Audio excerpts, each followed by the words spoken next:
Hard work, work. There you go. Forward.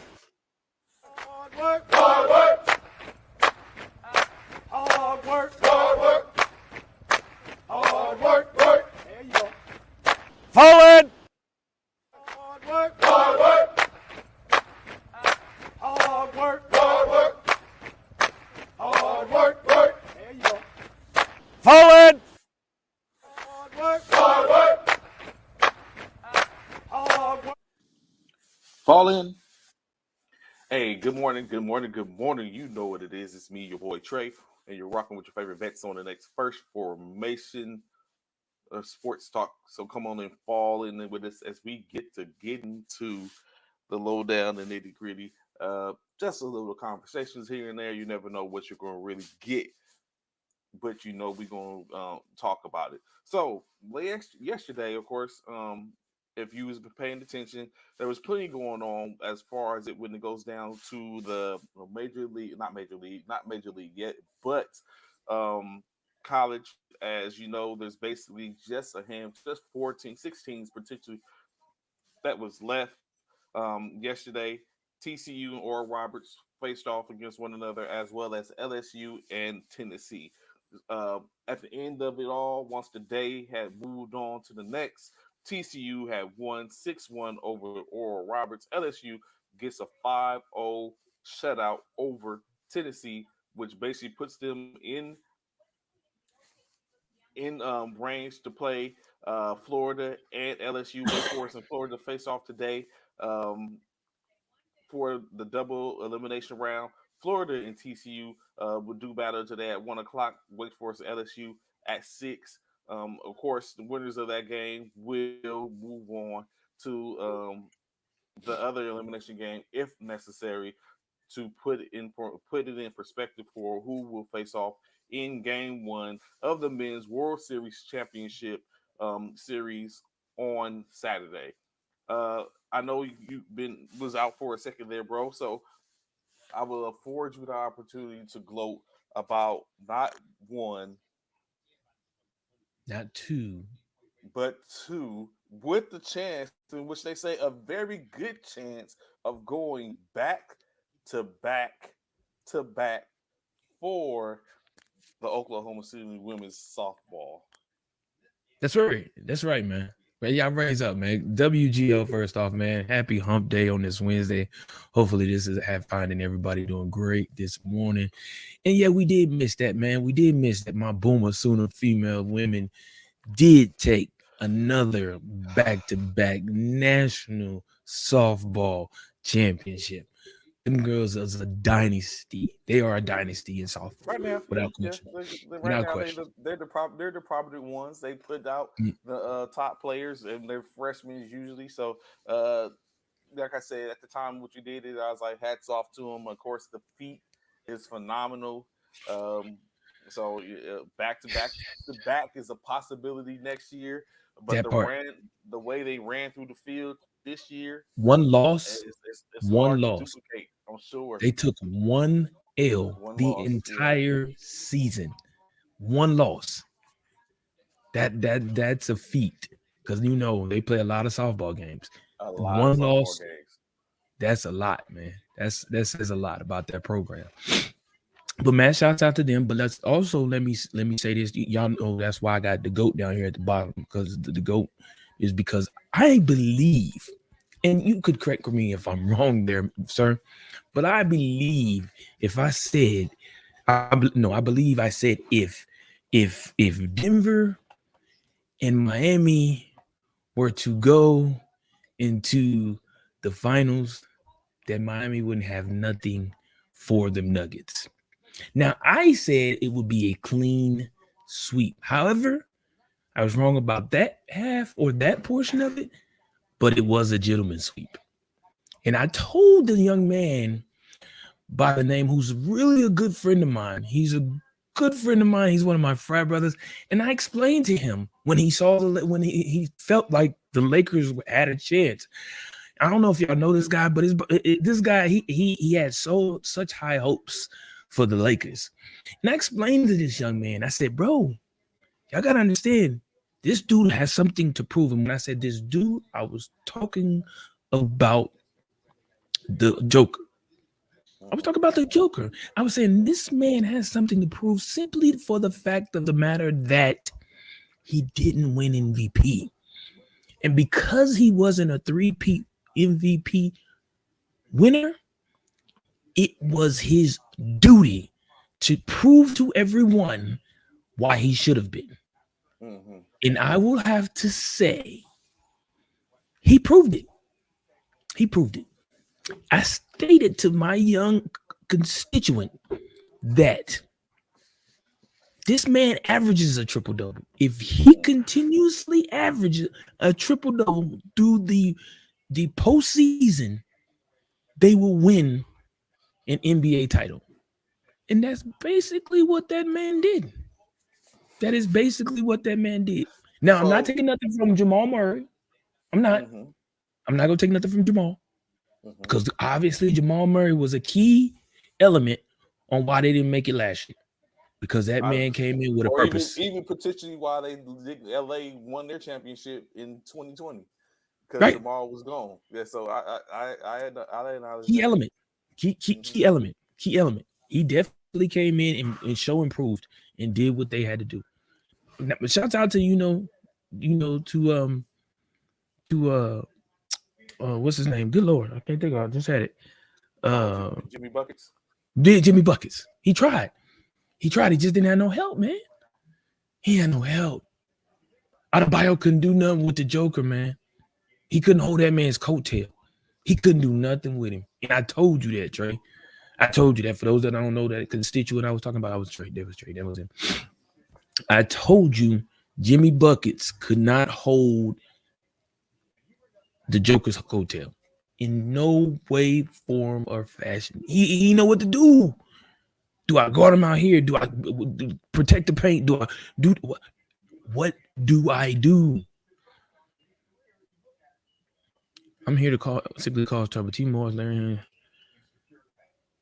Bishop, Oklahoma is trash, man. But thank you for Coach Riley. Joker still isn't better than AD.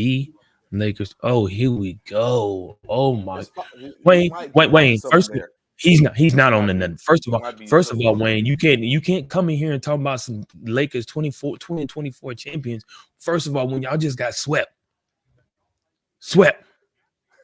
Don't come in here. Don't come in here. No, do not come in here. The sweeping means that you are any less of a team, first and foremost. Yes, that means sweeping means you didn't even deserve to be in the playoffs. That means you didn't deserve. You didn't even pinch. You didn't even pinch Denver. You couldn't win one game at home. Not one. Stop it, bro. Stop it. And I know everybody gonna say, so did some Nets did the same thing. Nets wasn't even supposed to be there. That's the thing. Nets wasn't even supposed to be there. Good morning, Kenny. Good morning. TT. The Nets wasn't even supposed to be there. We talk about the Lakers got swept. The Nets didn't even have nobody, first off. The Lakers got a big three, and y'all still got swept. Come on, man. Come on. Wayne, remove yourself from the stream, bro. Remove yourself from the stream, because that GOAT didn't have his foot needs work. Oh my God, he is not the GOAT. First off, Wayne. First off, let's stop it here. And it's crazy, right? I saw a post yesterday, Trey, that really disturbed me. It disturbed you. People have because this GOAT term is thrown around so loosely that it bothers me. It really bothers me.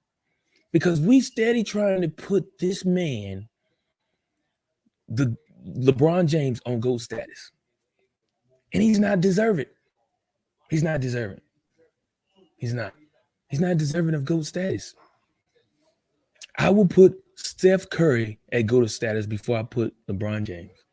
That's a little blasphemous, I think. How? Let's do this real quick. Let's do this real quick, Trey. Is Tom Brady the GOAT? In football, so. Oh, this dude. So this is what I say, right? God, bro. This is what I would say. honestly, when it comes down to it, now that I sit up and think about it, in team sports, Mm-hmm. it is hard to sit up and say someone is whatever, saying blah blah blah blah, Mm-hmm. because it takes they are elevated on the shoulders of others. I seen a post yesterday Facts. Agree. that Agree. Agree. discussed that I've seen a post yesterday that discussed and talked about John Paxson's threes that got Michael Jordan another championship. That was, we didn't talk about Michael Jordan. We talked about John Paxson. So it's Uh-huh. hard when you look at it. It becomes hard. Now you have those that perform ahead of Michael Jordan, like I just talked about yesterday. The Mm-hmm. draft classes that had the most championships. Of course, the number one draft class that had the most championships was the 2003 NBA draft class that had LeBron, Carmelo, what's his name, D Wade, Chris Bosh. It was that draft class, right? But of Mm-hmm. course, when you look at it, LeBron has 4 rings. Wade has 3 rings. Bosh had 2 rings. And so, you know what I'm saying? So it starts to make a difference. So when we start Mm-hmm. talking about goats and stuff like that, when it comes to a team sport, for me, Mm-hmm. it takes a little to sit up and decipher, because if someone helped who was just Ray Allen and LeBron on the Heat. Yeah, so you know what I'm saying? It comes down. So someone has always, I have not seen anyone, the only person I could see that probably propelled their team forth, and he did it and made it happen, might have been Kawhi Leonard with Toronto, to a degree. Or you're Okay. saying back in the day, or the ones back in the days. But LeBron had help. Uh, Kobe had help. Well, Magic had. everybody. I'm not saying a goat doesn't need help. That's the thing. Okay. I'm not saying, because I totally agree with you. It's a team sport, so there's no way any team that wins a championship in any sport doesn't have help from his teammate. Unless Yeah. only person you could call a goat that's individual goats are the Mayweathers. Yeah. The Boxing, Mayweather. you know, Okay. UFCs, people that does The Williams individual sport. sisters, You- Tiger Woods, That people there that, you you know go. what I'm saying? Yeah, those were the Those individual sports individual people. goals, Yeah, yes, yeah, individual, yeah. Those are the people that are considered gold because they don't have help from anyone else helping them on the court, on the gridiron, or on the court.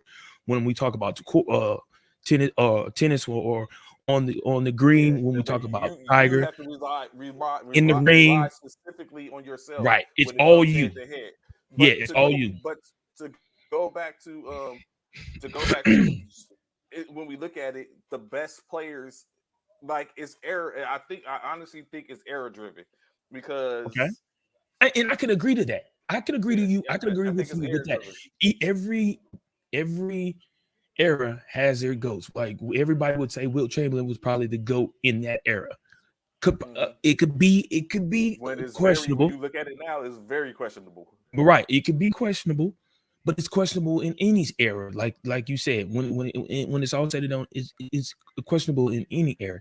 But for those of you who believe or cannot fathom, the problem with this comment and you older guys is that y'all pretend Brian not at the table of the GOAT. No, I this is the believe he's this is the there. problem. I believe he's there. I No, think this his is the is thing. there. How do y'all put LeBron James at GOAT status over somebody like you said, a Steph Curry, who's won 4 NBA titles with one team? One team. How do you put him over? How do you all just automatically make him GOAT status over Steph? How? It's different. It's What's just different, different. Trey? It's What? hugely What's the different. what So is you the got what is okay? Let me ask you this, Trey.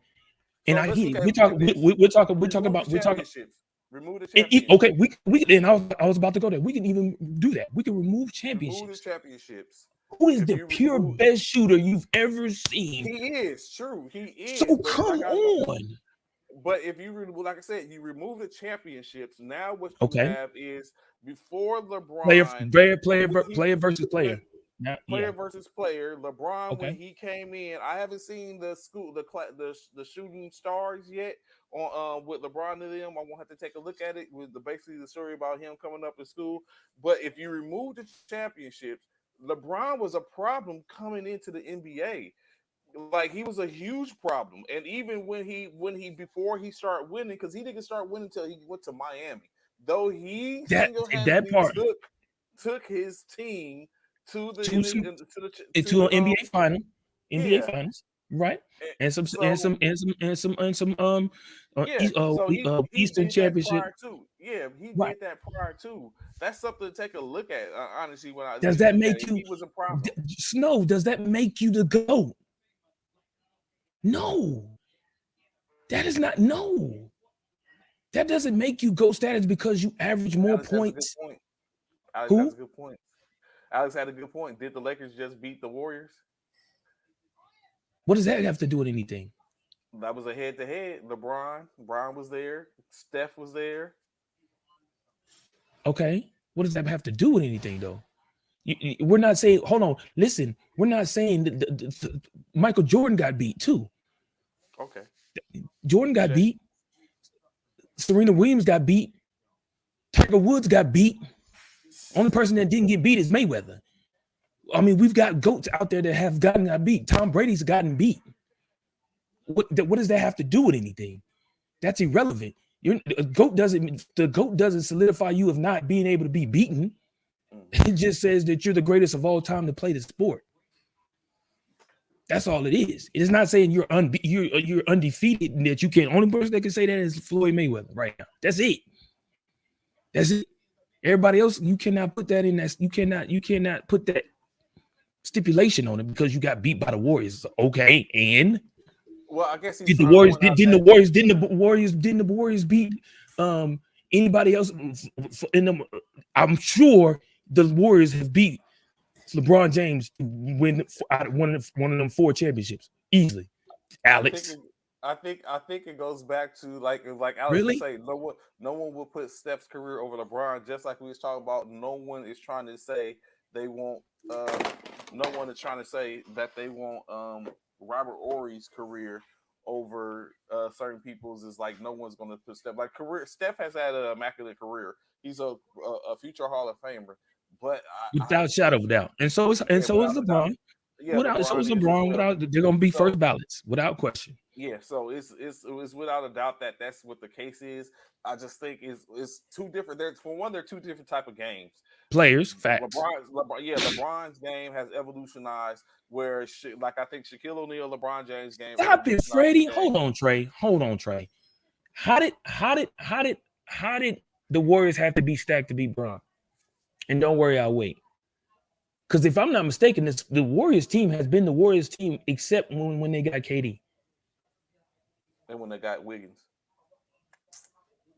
Okay, but was Wiggins that big of a factor to get? Because listen, hold on. Didn't they win? Hold on. Didn't they win 2 without KD? They won 2 without KD. They won 2 games without Wiggins. Yeah. Yeah. Okay. And then they won again after KD left. Correct? Yeah, with Wiggins. Right. So really, because without KD, they was beatable. They was beatable, but they did still win, Freddie, without KD, correct? You said they was beatable, but they still won. Pre KD, they won 2 championships. They won. Oh, here we go with the hurt thing. Oh my God. Y'all gonna find every excuse to. So why LeBron couldn't do it in Cleveland? Why he had to lead in Miami? Since if we gonna go this route, why he had to go to Miami to get a championship first before he going to LeBron? Before he go to Cleveland for Cleveland. This is what I realized, right?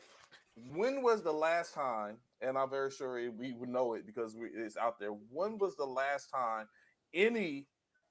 I ain't gonna say superstar, megastar stayed one place and won their championships and was in there with that one team and stayed the whole time. It's only been Kobe Bryant.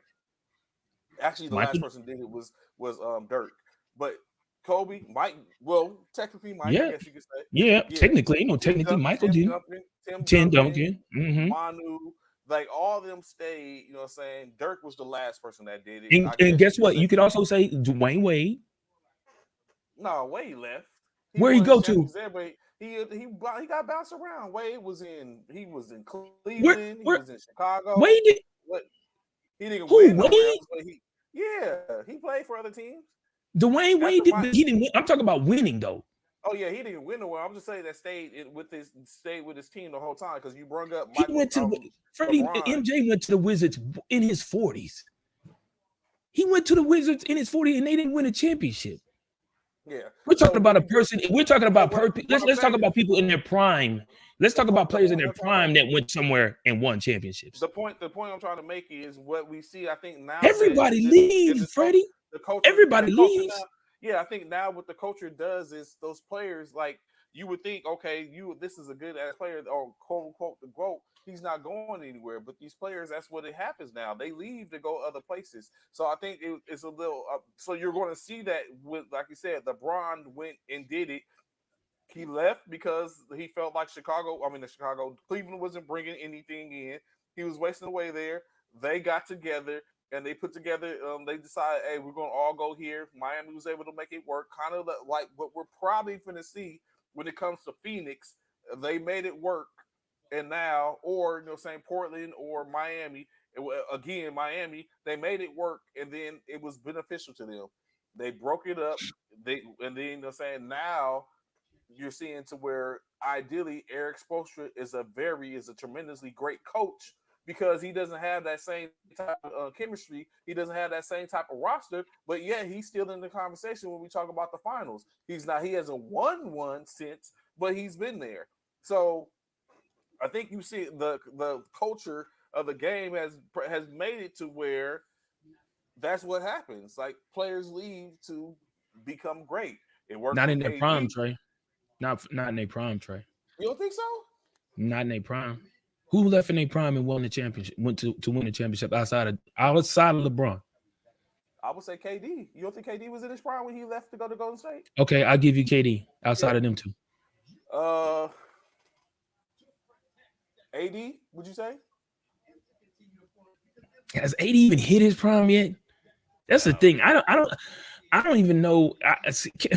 I don't even know about AD, to be honest with you. To be completely honest, man, Kinfolk, he is so questionable to me, bro. Like I don't know.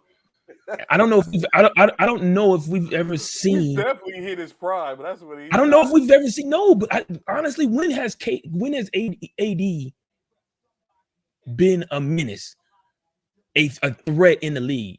I think he was a menace. And how far did they get? They didn't go anywhere, but I think he was. That's what I'm saying. He injured a lot, which is my point. He got a championship 2 years later. That's what I'm saying, which has been my issue. Like I don't feel like we've seen his full potential. I don't feel like we've seen his potential. I don't agree with Kawhi. I feel like Kawhi showed his. Kawhi did too. Did his? No, I think Kawhi showed his. No, I think Kawhi showed his dominance when he was in San Antonio. Not saying he didn't take any. I think he was his prime because Kawhi is a lot in the same boat as AD. He had a lot of injuries. Has stumped Kawhi Leonard. Don't get me wrong. He did go over there by himself too. Not by himself, but he went over there to Toronto and got Toronto a championship. But I feel like Kawhi's prime was in San Antonio. In my personal opinion, I just feel like that. I feel like Kawhi's prime was in his. The only reason I would think differ is because Kawhi, the expectation of being able to grasp Kawhi, what up, Eric?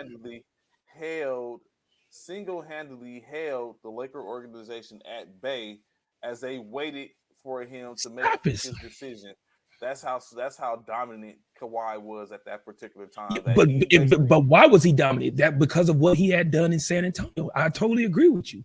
But it was because of what he had brought to San Antonio, his stature, his stats, everything in which he had done in San Antonio. I totally agree. But this right here, Bron is probably the only player in the NBA history. Come on, bro. Come on, Trey. You can plug in any roster and they automatically come find. No, that is not true. You don't think so?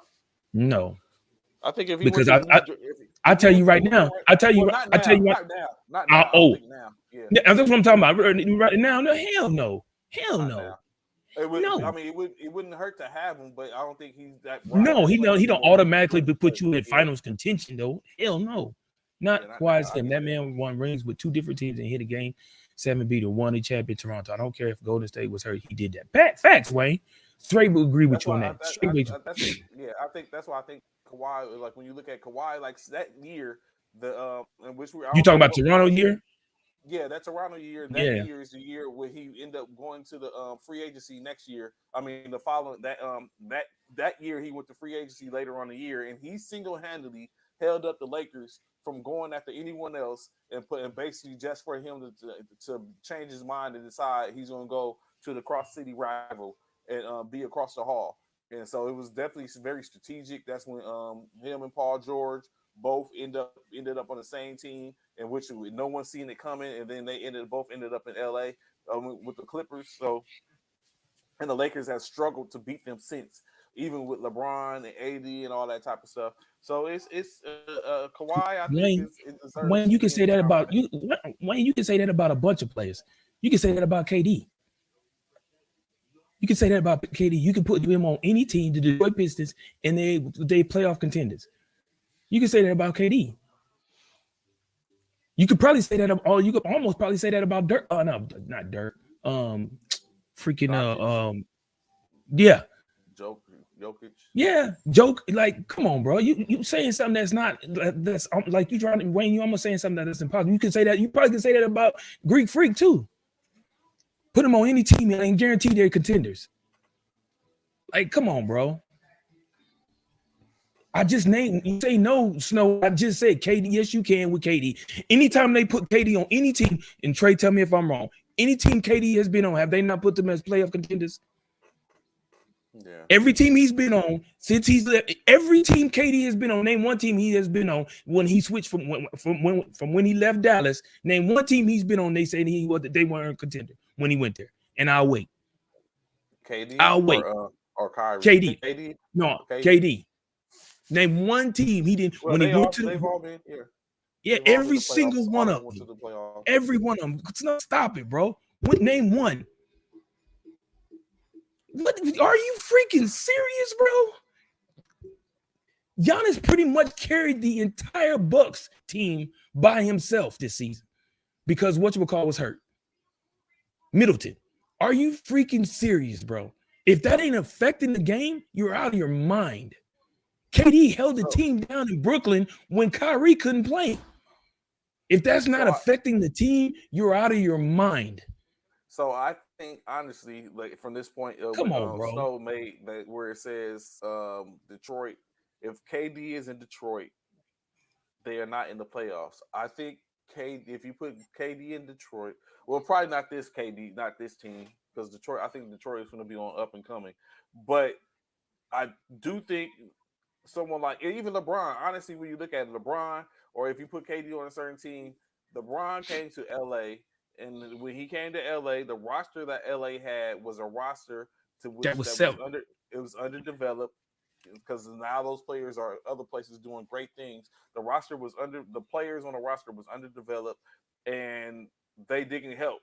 He missed the playoffs for the first time and has missed it a couple of times. So I think you put KD in that same I don't know what team we can say, but you just put KD in that same type of predicament. I think he's going to do the same thing. They're going to miss the playoffs. So I don't think it would be this Detroit team. I think KD would honestly be able to propel this Detroit team at minimum to the playoffs. But I do believe there's some teams out there that it wouldn't probably happen. Just short of a all-star or superstar. Like let's say, well, not even that one. I was about to say, let's say Orlando. But how am I biased? How am I biased? No, how am I biased to who? I'm not even talking. Who am I biased to now? First, you were saying, is LeBron what? Great. Yes, LeBron is great. He's not the GOAT, but he is great. Prior to Victor Wembanyama, would you say that LeBron was the greatest prospect to come into the NBA in a long time? Outside of Victor Wembanyama. Yeah, right now it's Victor Wembanyama. But prior to that, do you think LeBron was the greatest prospect to come in the league in a long time? Oh, they had high expectation in Zion. He was a phenom. Yeah, you know, when he came, he was a phenom. Everybody was looking at Zion when he was in high school too. Well, is that because of they believe he was in the image and the mold of LeBron? Possibly, yeah. That's fair to say. Possibly, he was before Zion. LeBron was the last person we had seen that we saw in the spotlight like that. Yeah. So that's why I think and when it comes down, because I see Snow's going in, he said your bias showed when you put Steph over LeBron with no facts. So, bro, what facts do I need when I say I need y'all still have yet to say you said take the rings out of it. We took the rings out of it. Y'all saying LeBron has an all-around game. Got it. LeBron doesn't shoot threes well, for one. He's not a great shooter. Can he dunk? Yes. Is he high flying? Absolutely. Can LeBron play defense? Yes, he plays defense, but that's all you get from LeBron. That's it. That's all you're getting from LeBron. I give him his defense and I'm giving him high flying. LeBron is not a clutch shooter. He's not the best three-point shooter in percentage in the league, which we clearly seen. So I will give you high flying, amazing dunks, his athleticism, and being able to defend. I give you that. When it comes to Steph, best pure shooter in the world ever. His range is limitless, unlimited. Is unlimited. This man can shoot anywhere from on the court, anywhere, on anyone. He is not the most clutch shooter in history. Bro, Snow, go do your research, bro. He's not. He is not the most clutch shooter in history, bro. Go do your research, Snow. You shooting from the hip. Now you talking about bias, bro. You was hanging from the nuts bad, bro, when it comes to LeBron.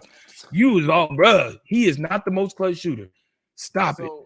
I definitely think there's is it safe to say that LeBron and Steph are two different eras? Fact. How far behind each other? How far apart are they? When did LeBron came? LeBron came in 2003. Steph was 3 years apart. Is it 3 years apart? 3 years. Okay, so I would consider them the same era. So then they potentially would have been the same. They would have been the same class had LeBron went to college. Possibly, they could have been in the same class. But the trajectories was different. So it ain't like Steph didn't mature in the college until late in his career. But him and LeBron basically are, I think, were around or could have been around the same time frame. But Steph. I think it was 2006. LeBron was 2000 through draft class 2003. Steph was 2006. Y'all gonna stay here? This is just for you, Snow. Just for you. They got LeBron. They got Michael Jordan. Just so you know, in NBA history, they got Michael Jordan as number 1 most clutch shooter. Michael Jordan. Number 2 is Kobe Bryant. Number 3 is LeBron James. And then number 4 is Stephen Curry. I just checked the numbers. I just told you who they got. Kobe Bryant and Michael Jordan is above both before LeBron James, bro. Stop it. And then you gonna call me biased because I said Michael Jordan is the GOAT. Stop it, bro. Stop it. Bro, get out of here with that, bro. Y'all can say I'm biased. Y'all can say, I'm not trying to hear. Facts. Facts is in the stats. It just said LeBron James is number 3 with Steph right behind him at number 4.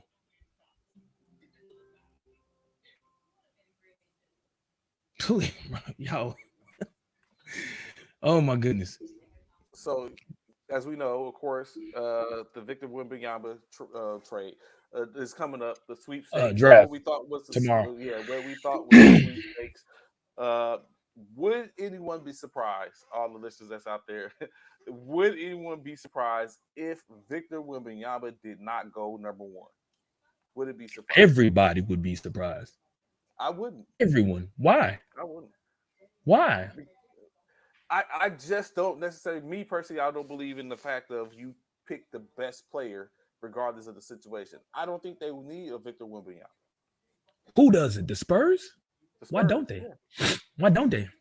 I mean, of course, due to the fact that I want to be there in a couple of weeks, I want to be able to go see something. But but besides that, I don't think like I don't know. Do they really need a Victor Wembanyama? He's the greatest prospect in many years, like we just talked about. But is he needed in San Antonio? When Yeah. you got Do you not believe the best player needs to go to the number one pick team? Is he the best player though? By media, best player, but is he the best player? Of course, we can only say what he's the best player. What he's playing in right now. I think Scoot Henderson is being overlooked. Of course, so this is the thing. We can only go by what we see them do now. We don't know how it's going to translate over into the NBA. That's the thing. We can only go by their stats and what they're doing currently. Because we both know we've seen people who we've had high expectations come into the league and not paying out to be anything. So yeah, yes, you know what I'm saying. It's just we don't know. We don't know. We can only go by what they're doing currently. And right now, Wembanyama or Yana, whatever, he's doing everything, not taking anything from all the other candidates who possibly feel, because of course I'm sure they feel like they're better than him. Mm-hmm. But when it's all said and done, I mean, stats and all of that speak for itself. We should see. Yeah. So I just wonder about that. Of course, like we said, we'll know. I mean, ideally, he's fragile, man. I'm just nervous to see. Like we've never seen a guy of that stature, his build, be successful in the league. And that's what Snow was just saying. Wembanyama he's going to be a regular player in the league. That part, this part, what he's saying, right? Skinny guys don't work. That totally agree. I've never seen a skinny guy come in the league and do anything. They may have a couple of games, a year or two, doing something here and there, but they don't never pan out. KD, they don't never pan out, huh? KD, he's not 7'4", but he's 7 foot and skinny. Yeah, he's about the only one. I'll give you that. I give you KD. He's probably he's a freaking egg. I give you that. You right. I give you KD. Other than that, everybody else that's been, but KD hasn't been considered. So this is the thing about KD and oh boy, Wembanyama, whatever. I'm gonna call him Wim. Wemba. I'm gonna say this. Yeah, he really is 7 foot though. He's like 6'11". So yeah, he's really like, a lot of people say he's 7 foot for real. Snow, to be honest with you. But I'm gonna put it to you like this. Wemba, I'm gonna say, like all the other big guys that's like Wemba, who's 7 foot and taller and were skinny, they were post players. All of them was post players. KD's never been a post player. Even in Texas, he wasn't a post player. He was bringing the ball up. He was never a post player. Yeah, wing. He was never a post player. And this is the thing. Wemba is not considered a post player either.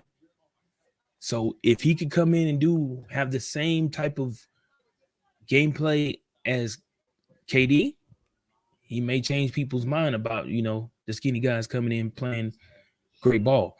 But I don't know. We'll see. 7'4". When you're playing guards and forwards and centers who's well under that 6'10", 6'9", 6'11", and you 7'4",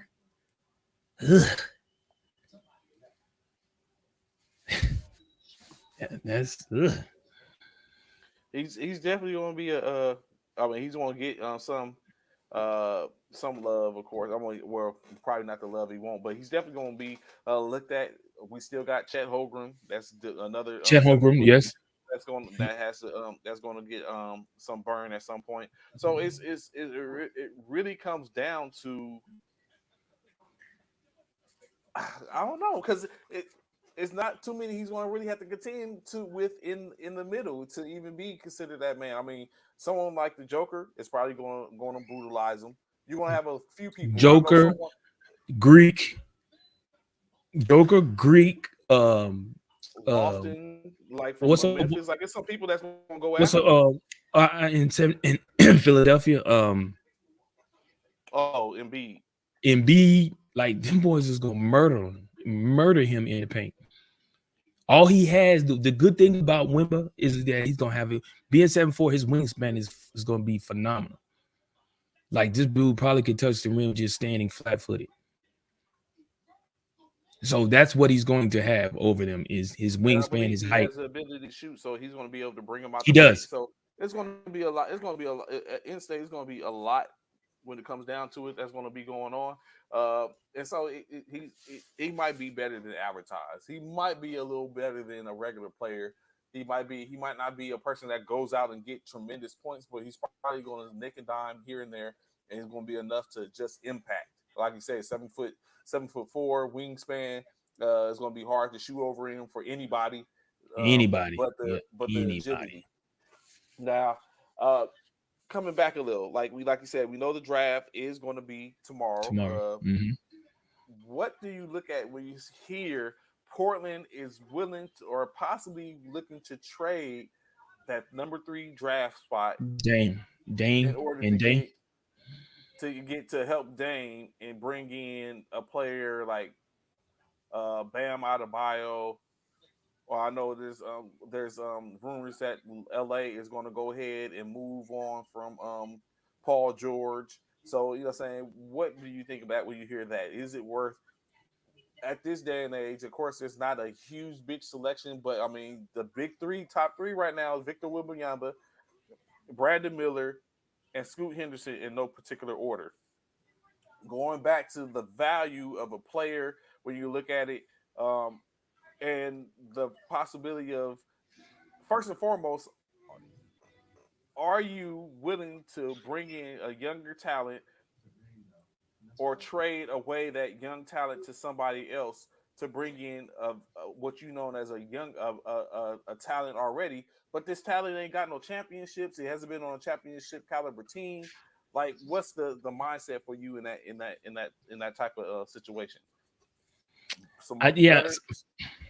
Yeah. For me, I don't know. For me, I've told you this before. I feel like it's time for Dame to go. Like, Dame is giving his whole heart. Like, if LeBron can leave Cleveland, Dame, come on, I get it, man. So you think he shouldn't even? Dame don't. He should just ask, hey, just go ahead and move me. Because they got rid of CJ. They moved on from CJ McCollum, who was the only Dame's help out there. You know what I'm saying? And I feel like Dame can go somewhere else, man. And I'm pretty sure Dame seems like a humble guy who really he's trying his best to bring a championship to Portland. It's just, bro, like, they don't have the first pick. You know, would Wumba have been? They got the third pick. Would Wumba, which is still a good. I mean, the top 5-6 picks is good. Yeah. It's still good. I don't know. That's hard to say, man. Because I'm like, I know you get to a point like when you just like, man, God dang, bro, good Lord. And then you don't want that stigma, like they put the stigma on LeBron. Oh, you had to go somewhere else to win the championship, teaming up with someone else and all that. You know, you're trying to get away from that, but it's so hard, bro. Dame needs to go where he feels he can win versus them trying to find a player for him. And I totally agree with you on that. That's what I say too. It's just only you know when you've had enough. Only you know when you sick and tired of being sick and tired. And I just feel like Dame is I feel like he's giving it his all, man, and he just can't get anybody else to help him. And the little bit help they did have, like I said, was CJ McCollum, and they shipped him out. So I don't know, bro. That's a good question. I don't know. Would you the general manager? Are you keeping Dame? And you got the third pick in the NBA draft. You the general manager. Third pick in the draft. Are you keeping Dame and hoping and picking one of the top 3 players? I am trying to keep Dame only because me packaging my third pick of the first round, and Dame Dash is not going to bring me back anything in which I'm going to be able to build on. So Dame is currently there. I would be trying to bring in teammates with Dame, and I think they're with that third pick. their potential, which the third pick could potentially be Scoot or Brandon Miller. With that third Which is a pick, good pick. yeah, and so so or saying a couple of others, depending on which way they're going. With that third pick, they can probably bring in somebody. Like I said, they're looking at definitely Paul George wouldn't be the pick for me. It wouldn't be Paul, and Hell you know, no. saying and bringing That ain't in helping some Dame. But bringing yes, Paul to Portland ain't helping Dame at all. yeah, Paul. So in my opinion, no, it's not. But then of course someone like But what about Adebayo? So Is I that was about to helping say Dame? someone. I think someone like Adebayo would help. I mean, about 6'9". He's a small, 6'9", 6'10". So he's a small center. But you got Nurkic But that's there's already still there in Portland. So but Adebayo will then you potentially still go to a power forward. They have Jeremy but then Grant you're as a still in the wing. same predicament. You still got to face them. You still have to face uh The that hot. Bucks. Yes. Yeah. I think they still have because they got a couple of other people. So Bam, I think would go to being a potentially the backup center maybe, and then or he and go to being the four. So I think that works better for them with a Bam. But is Miami willing to give up Bam? Like where does Miami turn to if they give up Bam? We'll be silly to look at the situation and think Bam wasn't uh, Jimmy Butler's running mate, or he was the one that Mm-hmm. basically helped him out, or you know what I'm saying? Like Right. Miami have, but it could be that because Miami has a lot they need to do. Like the expectancy would be that those players in which that helped them get to the championship this year would need to step up and they would have to be consistent.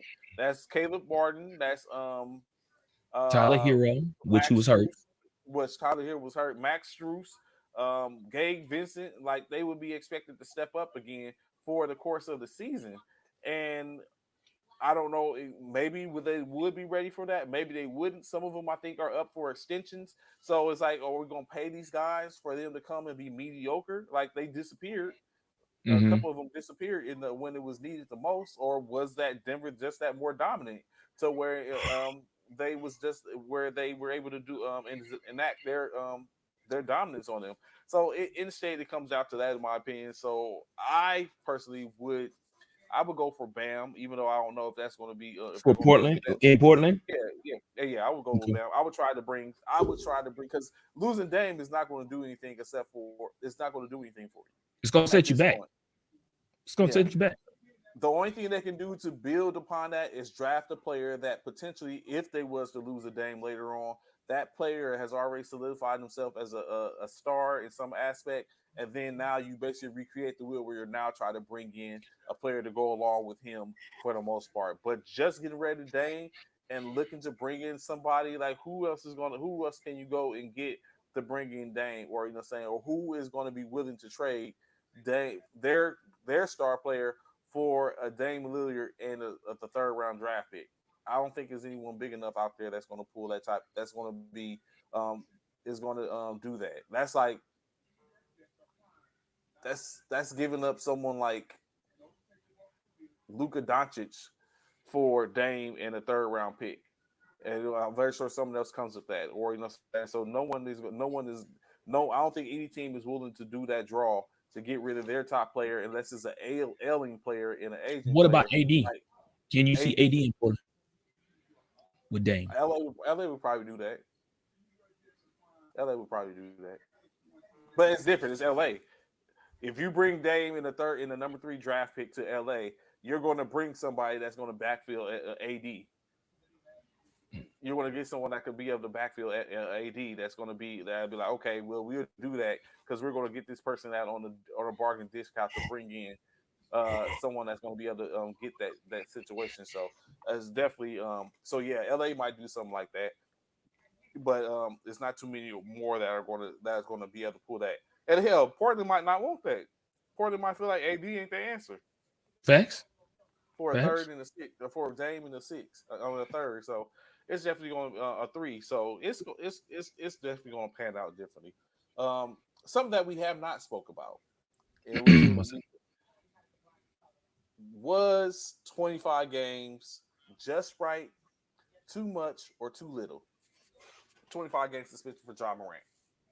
Oh, Yeah, the one they just gave him that on what, yesterday, the day before. A couple of days ago, yeah. Yeah. Last week, I believe. 25 games, yes. I think that was suitable. I think that was suitable. I don't feel like yeah, I think that was suitable. I don't feel like that was too much or too little. I don't see a problem with that. Now with the 25 games, he stands to lose 7.5 million on top of the 33.5 million that he was going to make. So out of that 33 million, he stands to lose $7.75 million due to the 25 game suspension. I honestly thought he was going to get 40 games or something close to the Half the season. half the season. But even losing 25 games, with not having for 25 games, they potentially could even be in the running or just outside to where they can make a run. That's not, I mean, it's detrimental, but it's not that detrimental when you look at it. 25 games of an 82 game season. That's not, it's not. You're right, it's not. But he can come back from that. They can make a run from that. Absolutely. Absolutely. I mean, can they hold it down for those 25 games and win the majority of those games without him? Is yet to be determined.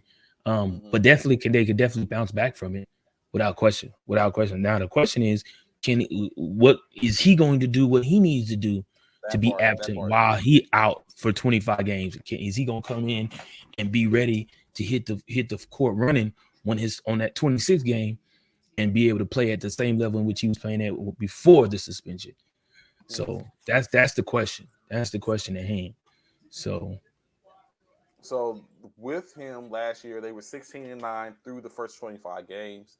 But of course, that was with him, in which he accounted for 26 points, 6 rebounds, 8 assists, and 1 steal during that time frame. They did go a couple of games without him later in the year to where they was very successful. But I wonder if, like you said, starting out that 25 game stretch, can they be successful without him? And of course, that's where it all comes down to. Let me ask you this, Trey. Yes. You know, you the general manager for them, Memphis. You know, one of your star players. You know, Ja Morant has a 25 game suspension. You know, the draft is coming up tomorrow.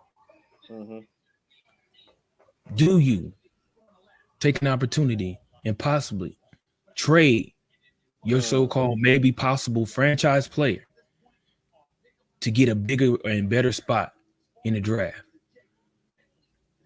So to answer the question outright, possibly even get possibly even get the number 1, 2, or 3 pick. So maybe even outright to answer the question, no. Only based upon the fact of, but I'm very sure there is a possibility with that, like you was stating, there would be a potential to possibly bring in more future assets in that retrospect. Like if I'm doing that, if I'm thinking about moving Ja at this point, I'm moving him with the idea that I'm finna get some first round picks and a first round. But hold on. But think about this first, real quick. Keep that thought. Keep that thought and don't lose it. Mind you, you're Memphis. Oh, let's flip it. You're no longer the Memphis Grizzlies, but a general manager. You're the San Antonio Spurs general manager. You still got Pop. You still got Pop, probably one of the greatest coaches to ever coach in NBA history. And this opportunity that, as you were the general manager for the Grizzlies, this opportunity comes into your lap. They say, I want to have your number 1 spot. We will give you Ja Morant for your number 1 spot. Do you take it? All they're giving me is Ja Morant for number 1. I mean, they probably could give you some other picks, some future picks, future picks. Yeah. Depending, I don't know what Memphis has to offer, but Ja Morant would be one of the biggest things, along with some future picks. Yes, of course. Do you take that, knowing that you have one of the greatest mentor coaches in NBA history? Do you take that and run with it, or do you stick with taking that number one pick and hoping to get Wamba? Or not hoping, but you would probably get Wamba. Knowing that you'll get with Wemby. So yeah. I think I'm staying with Wemby. Only because Okay, go ahead. I'm listening. I'll stay with Wemby because already the fanfare stuff has been built around Wemby and all that type of stuff. I'm not going to move that pick and put him in Memphis or anything like that. I think I'm staying with that pick, and just because yes, you see Ja, but also you see Ja, and you build on the expectancy that Pop can mentor him and that he'll be in a small market town, even smaller than that in Memphis. And, right. And that might not do too well for him. So I think I would say going with the unknown, and I'd rather go in the unknown because it's a 50-50. Wemby's going to be bigger than life, or Wemby's going to be mediocre, or middle of the road. I'd rather go with that as opposed to going with Ja and potentially him coming there and regressing or having issues or doing something that's going to put him in trouble. But you know what you're getting at. But you know what you're getting with Ja in the NBA. The fact of the matter is, you don't know what you're getting with Wemba in the NBA. So you have a shoot or know what you're getting with a Ja. You already know what Ja can do. Wemba, you have. You still staying with Wemba? Okay. Yeah. I'm just asking. Plus, there's a money aspect in the situation because Ja is already paid. He just signed this contract. Yeah, I'm staying with Wemby. Okay. Yes, though. You're going to move on Wemby? You're going to be the most hated man in San Antonio. I probably would be, but then again, I'll probably be hated. But then once Ja comes in there and starts showing out, they'll be like, "Woo, I love you, because that's filling seats." Once you bring Ja to a market like San Antonio, the seats are filling. They are filling quick. Jersey sales are skyrocketing because there's no other player like that in San Antonio. So that jersey alone in San Antonio's market is going to be the top sold jersey probably across the man. Come on, man. Like seriously, and that's just how I look at it. And again, for me, I feel like I know what I'm getting as an NBA player in Ja. Don't get me wrong. I understand what comes with it, the baggage, but I personally feel like Pop could get a handle on him and get him in a direction to where he'll do what he's supposed to do. Get Ja in a direction where he's supposed to be and help him further in his career. Mm-hmm. That's just me. But it would be a hard decision. It would probably be a last minute decision. And again, it would also depend on what Memphis is offering outside of just Ja. You know what I'm saying? What am I getting? Some future first round picks, future number one picks? What am I getting? You know what I'm saying, in the long run. You know what I'm saying? So of course, what we seen yesterday, 17-year veteran Lou Williams decided to call it quits. He has retired. He's the all-time leading scorer in bench points, 3-time Sixth Man of the Year, tied with his name slips me at this time, from Portland, tied for the most Sixth Man of the Year awards. I'm not going to say that. I'm not going to even disrespect him. I was about to say, is Lou Will a potential Hall of Famer? I doubt it. But who? Lou Williams. Hell no. Lemon Pepper Lou. Hell no, he ain't no huge Hall of Famer. Future Hall of Famer. Most points most all-time leader off the bench points. 3-time Sixth Man of the Year.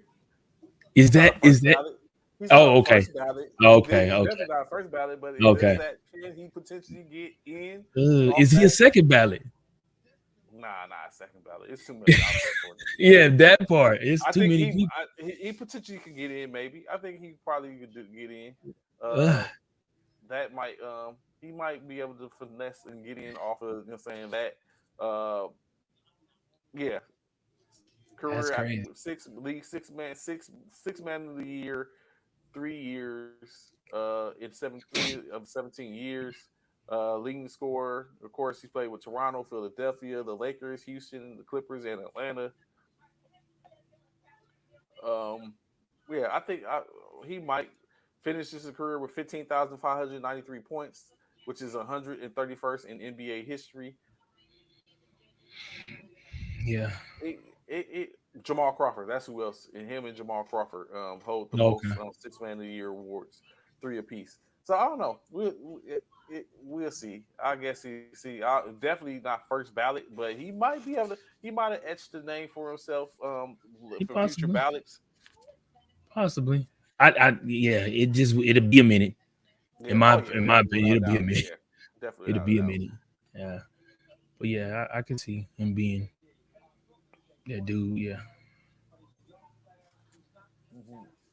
What where y'all picking at? Do y'all have any first round picks for Who the Nets? the next year? Yeah, do we have a first? I think we got a first round pick. Let me look. It I think we do. is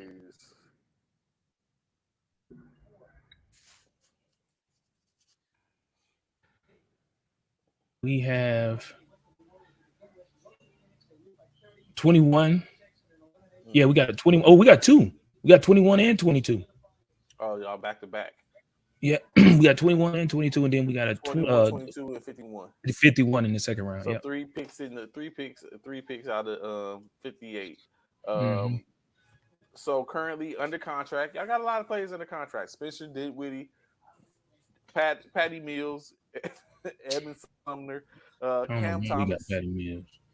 Mikal Bridges, Joe Harris, Ben Simmons, Dorian Finney-Smith, Raekwon Gray, Royce O'Neal, Deron Sharp, and Nick Claxton. Free agent Seth Curry, who's unrestricted. David Duke Jr. Bless you. unrestricted. Drew Smith and Wantambe and Cameron Johnson. Hopefully Seth ends up in LA. But so five restricted free agents, plus you're getting ready to with three picks in the two picks in the first round, late picks, however, in the early pick in the second round. Well, correction, late pick in the third round, second round. Um,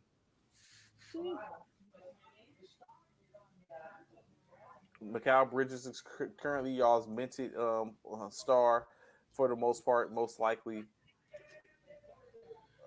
Yeah. Yeah, it's not looking good. It's not looking good at all. Yeah. It's a rebuild. It's a rebuild. It's a rebuild. For real, it definitely is. Once we lost Kyrie and KD, yeah,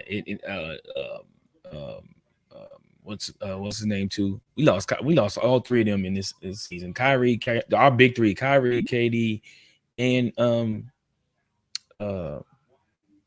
You the think y'all beard, lost Ben too? Oh, the beard. Okay. the So beard. No, you think y'all lost Ben no, the too? beard, no, the beard. Does Ben bounce back? Is that a possibility? I You see a don't, bro. possibility? I have no idea if this dude gonna bounce back. He is such a freaking. I have no idea. I really don't. I don't know what to expect from Ben. I really don't. Yeah. I have no idea. I would hope he would, but I thought he would when he got there with KD, and it didn't show. So I don't know. That's the big question. I think everybody wants to know: is he what is he Can like? he What? bounce back? Yeah, can he bounce back? Can he get back to his pro form? I I think he might. I think I've seen clips and where it say he's been in the gym. He's looked like he's improving. He's looking like he's got his step back. So I think he could, of course. I think he can make a splash or enough to sit up and be formidable with the 1-2 punch of him and Mikal Bridges potentially. That might end up working out. They might be able to make it work. What do you say about potentially Kyrie not having anyone interested on the open market? So what might potentially lead back to him staying in Dallas, running it back a full season. However, currently under contract in Dallas, you have Josh Green, Jaden Hardy, AJ Lawson, Reggie Bullock, Tim Hardaway Jr., Maxi Kleber, Luka Doncic, JaVale McGee, and Davis Bertrands.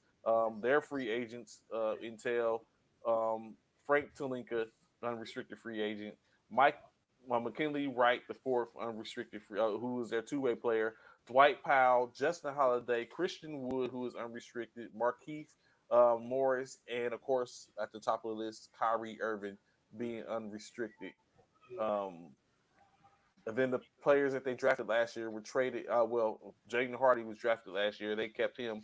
Wendell Moore Jr. Was traded in the offseason. Is that, and they have the the 10th pick, the 10th first round, their 10th pick in the first round. Who does? Dallas. Would it be okay to keep Kyrie, you think, for them to be if I'm Dallas and if I'm Mark Cuban, I'm telling them my bet. I'm telling them, look, we keeping Kyrie. We got Luka. We're gonna pay. We're gonna pay Kyrie, but we need to get the best defensive player we can find in the draft. The best defensive player we can find in the draft. I'm just saying, that's me. That's me. I'm working. If I'm Mark and or the general manager, I'm working on trying to build my defense. We have offense. I'm trying to find means on ways to build our defense, and then we will be contenders. I truly believe that. You feel like you can contend in the West with the defense? Oh yeah, yeah. If we can get two top tier defensive players to come to the team, and not necessarily have to be major point getters, but two top tier defensive players. Yeah, man. Like if we could get like, I don't know what the Clippers got going on, but if we could get like a Kawhi or somebody like that, or even like you know what, Adebayo would be a good one to come over in Dallas and make some things happen. You know what I'm saying? Defensively, you know, if we can find ways in Dallas to get a defensive player and build our defense, Dallas would be a huge threat next season, without question.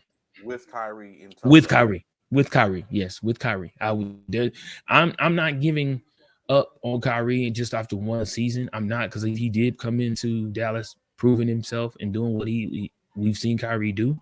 It's just Kyrie's not a defender, neither is Luka, which everyone knew. Which I said when that Kyrie went there, it's not going to change Dallas's outcome. All you're doing is add more offense. You add in a bigger offensive threat, but you're not doing nothing defensively, and that's always been Dallas's Achilles heel. Mm-hmm. So I just feel like, if they work on something defensively, they will be a force to be reckoned with out here in the West, without question. Defense wins ball games. That part. So we just seen it in the finals. We've seen it firsthand. Was that defense? Did you see what they was doing to Jimmy at one point? At that last game, that final game, they had Jimmy on. They had Jimmy shut down for a minute. He started going off, but they had him shut down for a second. And when they shut down Jimmy, the whole Miami team was pretty much shot. I think what they did is they pulled one from the Golden State Warriors books when they had Wiggins D up on Tatum or Brown, and that caused a problem. And basically, they put Aaron Gordon on Jimmy on Jimmy buckets, and he couldn't do nothing with it. Yeah, it was couldn't do nothing with it. The size and all that type of stuff. It was different. So yeah, absolutely. And that's key. That's key. When you can find a way to contain their star player, and you can still play at a high level and still put buckets up, you figured out the formula, and that's exactly what Denver did. They figured out the formula early, not late. Early, they figured out that formula early. Yeah, they had it locked and ready to go. Yeah. So with the transition into NFL, we know the NFL is just a couple of months away. Here we are in the middle of June, so we're getting ready at some point. Getting ready to move into spring, and then of course August with the preseason, and then the start of the season in September. It is officially summer now because it's 10 a.m. Yes. So with that being said, we know currently two pretty good talents is out there. Blockbuster talents out there. Yes. Hopkins, Dalvin Cook, Cook, and DeAndre Hopkins. right? Both, or not both. I think it was Dalvin Cook stated he would love to team up with Hopkins and go as a tandem. He said they have the same mindset. He would be willing to get down with him. Right. But I don't foresee that happening. A lot of people don't foresee that happening because every team that may need a wide receiver doesn't need a running back. Yeah, right. Actually, it's starting to seem like teams don't need running backs at all. Because it's not a run game no more. It's an air out game. And if you don't have the ability to catch out the backfield, then there's no need for you. But Dalvin Cook, he's good. He can do that. Yeah, he definitely can do that. Yeah, he could definitely do that. Where do you see D Hop going first? So we know he already been Patriots and who else? And Tennessee. Tennessee, okay. The Titans and the Patriots is where he's been to so far. Right. So first, where would you like to see him go? Outside of no. Y'all can't pay for him. Come on, bro. Y'all can't pay for him. I'm just saying, why not? I mean, come on, we Super Bowl bound, baby. Why not? Hold on. No, we Super Bowl bound again. We headed back. So I guess you gonna say you can't see him coming into San Francisco, huh? Yeah, right. Yeah, go ahead, Trey. Don't act like you would not love to have D Hop out there along with Debo Samuels and all. And Kittles. Yeah, exactly. And Kittles. Come on, bro. But I know they can't get him. So first and foremost, I don't want him in the West. I don't want him in the NFC. First and foremost, if we have him, I don't want him in the NFC. That's the first and foremost. So to be honest, I could possibly see him going to somewhere like the Ravens, which would be a problem.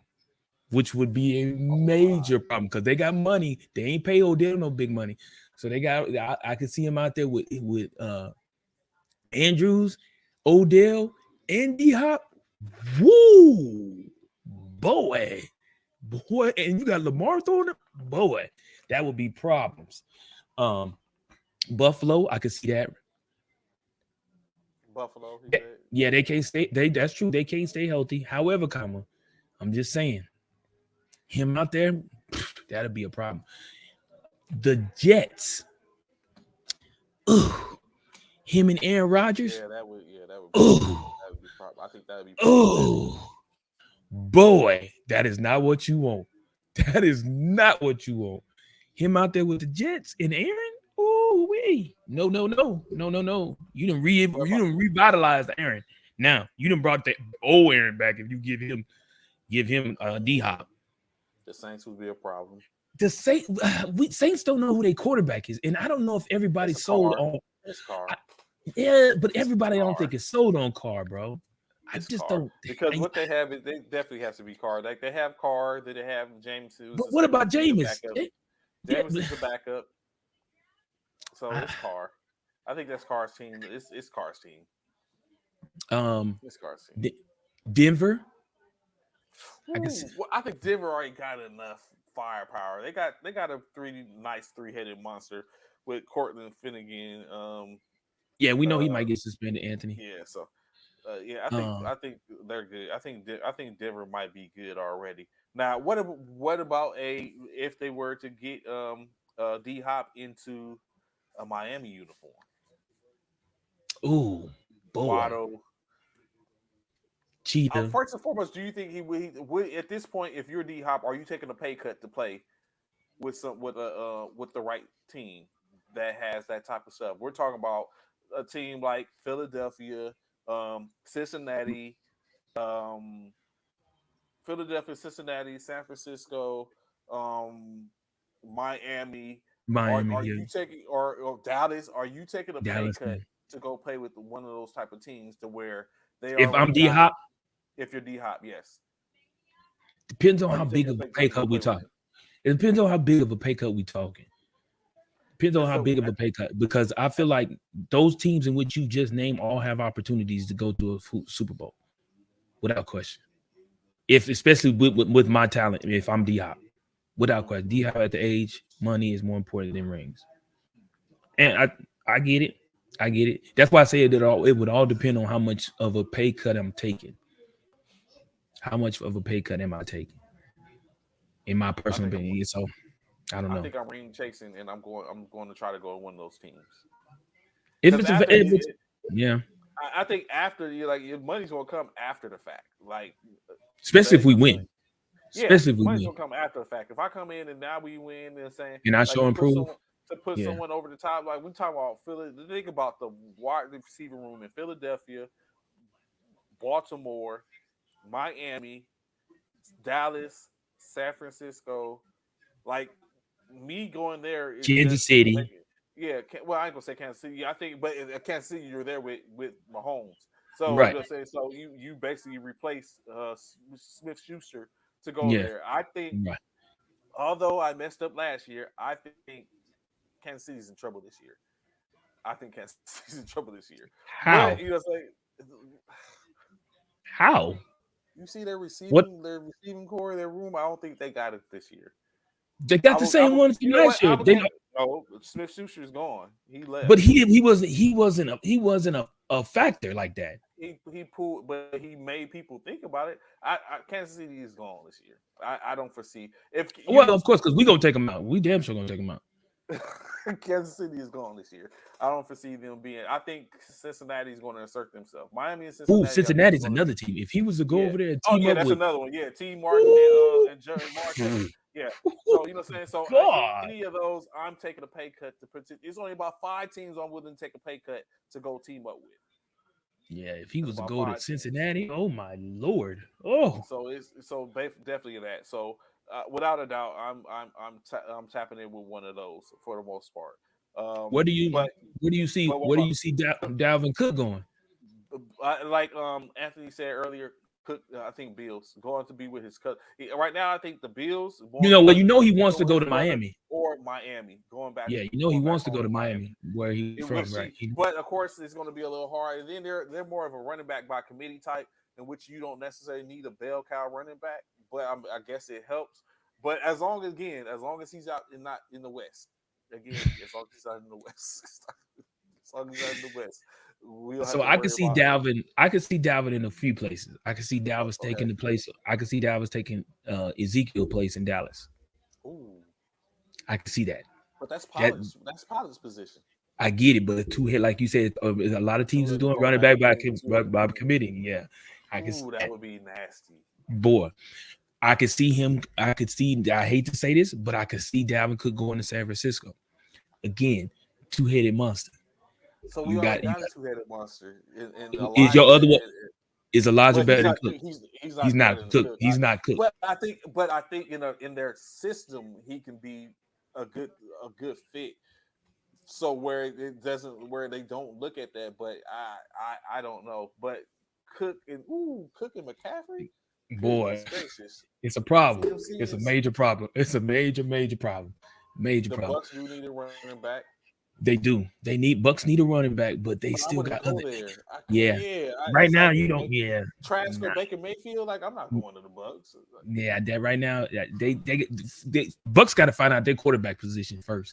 They got to figure out who's going to be solidified as they starting QB. In my opinion, another team he could go to again. I'm gonna put this team out there again. It's gonna help. It's gonna help the promising future GOAT, Aaron Rodgers in the Jets, running back by committee again. And him coming out the backfield with Rodgers throwing in the field. Could you see him in Jacksonville? I can. That's another team. Him and Sunshine. Ooh. Him and Perry. So Cook can go a lot of places to be a problem. He can. In Washington with Robinson. Right, he can. Potentially go. What about him going to somewhere like Carolina to help out? It's at this point Chicago. Going out Oh there, my goodness. Chicago with They what you got it. They got Mooney, but but but still again, running back like by committee. it's I don't think it's anywhere. Yeah, and that's what it becomes. I don't think there's anywhere to where he can go to where he's going to be that. When you look at the landscape, when you talk about running backs, it's getting hard for him based on the fact of what the landscape has come with running backs. Now all he can do is going to be a serviceable running back somewhere, or be I added would to hate for him to the go room. somewhere like the Giants, especially because they got Saquon, but Saquon stay hurt. But But still, running Saquon is back by currently, committee. but it could be that because right now Saquon is potentially holding out. So Right, cause with yeah, him holding out, I would have hated. I'm glad he didn't go somewhere like the Rams. I know they just signed Sony Michelle back, but to yeah. see him in Los Angeles, or they're saying, or it could have been a thing with Eckler, and put him in Los Angeles Chargers. And what So another one it's is which I spoke about earlier, the Ravens. Him back there with Yeah, boy. because DK Hobbs is holding out right now. So yeah, Yep. so it's. I think there's more upside for Cooks than it is D Hop. Mm, As in New England, he said the only way they're on the same team is in New England. yeah. I'm just not. I don't know. What's his name? What's the quarterback in New England? Uh, Came from or Alabama, Mac Jones. Mac Jones. I'm not completely sold on Mac yet. And the rumor is, as I've sit up and looked at overblown or underrated storylines, one of those storylines out there is Mac Jones is the quarterback. Is drama in with Mac Jones in not Philadelphia, in New England. Like, is that if Mac Jones already ran his course in New England? Of course not. I don't think so. They haven't went and tried to make any moves or anything like that. You have Bill Zappi, that's there as a Bailey Zappi as a backup. He didn't do too well when he got in. So I think Mike Mhm. Jones is solidified in his position. They brought in a little help maybe at wide receivers and running back, but I don't know. So when you look at it, right, what we're Mhm. starting to see was a couple of things come to mind for me when you look at New England. Even one, Mac Jones isn't that dude. Two, Bill Belichick really wasn't that type of coach. Or three, Tom Brady was just that dude. Mm. When you look at it, because they went from going to 9, 10 Super Bowls, winning 7 of them, to now barely making the playoffs. So, or is it the is it a talent thing, or is it Belichick A is coach thing. saying a coach thing? Like, what is it for the most part? Um, it seems like the first couple of rounds have gone to Brady, and he left and went and won the Super Bowl. With a whole nother But was team. that because he was a formidable coach? Definitely the roster was good. So, but he didn't. But with that same coach, the following year, I mean, so I don't know. So that's one thing. Of course, overblown. Another overblown title story they say is what's going on in Philadelphia. No, new offensive coordinator, new defensive coordinator. Can they run it back? Absolutely. You sound like you're saying Absolutely. something. What has changed outside of what you just stated? What has changed? We've gotten better defensive players. We're bringing back our entire offense, basically outside of Miles Sanders. Like, what is actually coaching does matter. I totally agree with you, Anthony. Coaching does matter, and that's why I said outside of what he just stated, the coaching does matter. It plays a huge aspect. But coaching, So how when you much have coaching do talent, you it's think? not as hard to. It's when you have talent, it's not as hard to coach. What what do you think is the how? What was the level of engagement that your offensive defensive coordinator had on your team last year? So What, with them going, what was that level? Do you think that was enough to where it's going to disrupt the play this year, or do you think Serrani is squared away? He's got it. I know they talk about Serrani. But you know, I was already I was already questionable about Serrani anyway, about a lot of the calls and play calls in which he was given on offense. So I was already in question about Serrani and his play calling. I feel like Jalen Hurts bailed him out a great deal because, again, it goes back to what I just stated in regards to talent. A lot of times your play calling and your defensive scheme, your offensive scheme relies a lot on how well or how talented your players are that's on the field at the time. So certain plays pan out better when you have a talented person out there on the field. So I think, in my opinion, Jalen Hurts made for a great deal of Serrani's mistakes, in which I felt like he was making at play calling. So we'll see. Time will tell here in a few months. We got a few more months before the NFL season starts. Was Steichen the reason why Hurts developed? Is he the reason behind Hurts development? I mean, you almost have to say he has to. He has to be, because we saw what Hurts did when he was backing up Wentz, which he came in, he did well after backing up Wentz, and then after Wentz lost his starting position to Hurts just excelled. And then we saw what he did last season, his first season as a starter. Was coming out the gate, and we saw we went 8-9 games before we lost a game. So, like, it speaks for itself. Not taking nothing away from Hurts and his talent, of course, that plays a huge factor too. But it also, the offensive coordinator did something. He put him in place. Yeah, just put him in a win-win situation. Put him in a way to where it worked for his talents. So, yeah, I totally believe that. But you're right. I totally agree with Anthony. Coaching plays a huge factor. Oh yeah, it definitely plays a huge factor, without question. Another storyline that's seen as being overblown: the quarterback battles. When we look at it, it's ideal to think that Carolina is going to be Bryce Young is going to definitely be out. Hit the backup in Carolina. CJ Stroud is going to probably beat out his backup in What up, LB? What up? In Houston.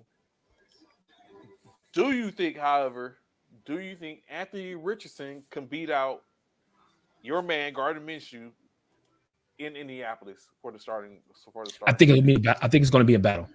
I think it's going to be Gardner Minshew. I think it's going to be a battle. Yeah, I think Gardner Minshew. He came in for Jalen Hurts last season a few times when Jalen Hurts had the injury, and played pretty well. He lost one game, I believe, 1 or 2 games while Hurts was out, but played fairly well as a backup. I think it's Robinson. What's his name? Robinson. Richardson. Yes, I don't want to call him Robinson. Richardson.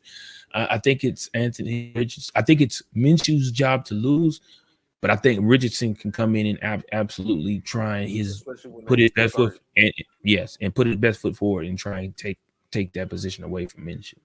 In my opinion. Will Levis and Ryan Tannehill, is that a battle, or you think that's going to be Ryan's team? At least one more year. Will Levis and you said Will Levis and Ryan. Yeah, well, technically Molly Willis is there too, but I don't think he's starting. Will Levis, Ryan Tannehill, Will Levis for second round draft pick after we sitting in the green room for a day. Yeah. Good question. Good question, man.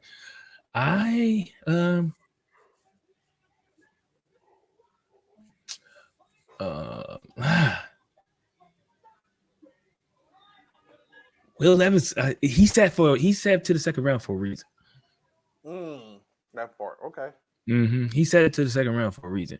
So Tannehill hasn't played the best ball, but he's done a pretty decent. He was doing pretty decent in Tennessee. So we'll see. We'll see. I think it's Tannehill's. I think it is to lose. I think it is to lose. I think. Yeah, at least saying, unless he just does horrible throughout the season, they decide, hey, we're gonna go ahead and put the rookie in. Yeah. What about? I see Anthony Price is in the comments. Sam Howell and Jacoby Brissett in Washington. You think that they're last year? Yeah,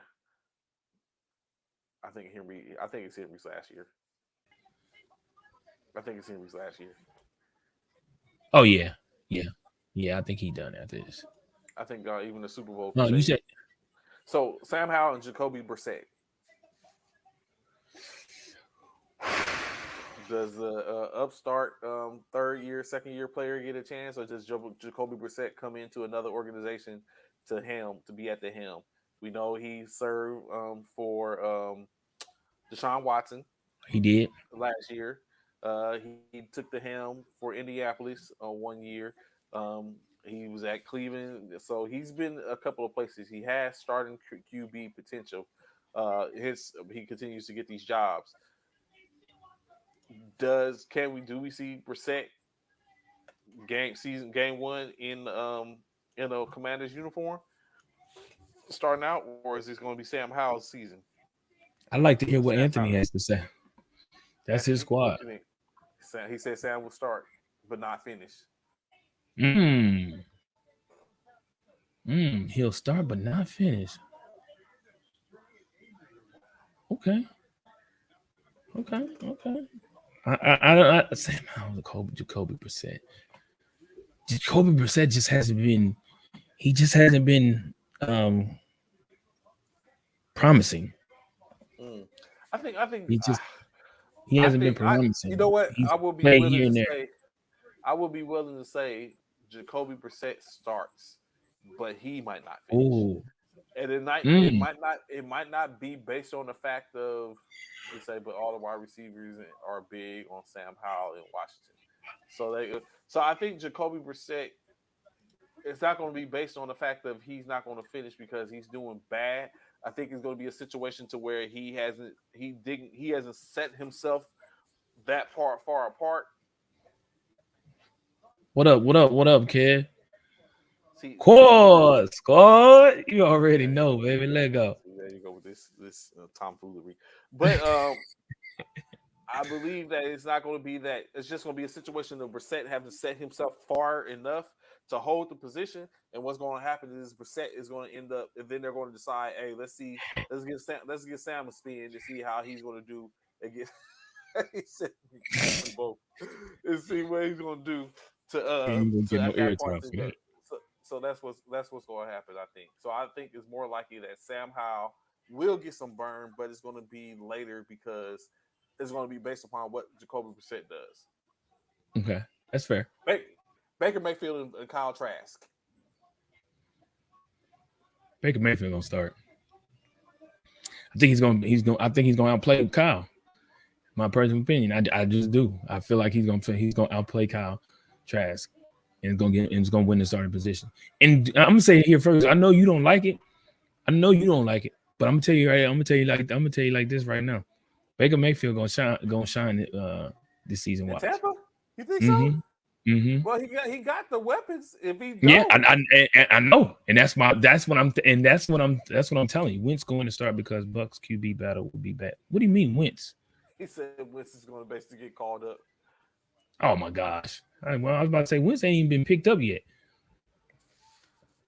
So, speaking of that type of situation, the QB battle in San Francisco.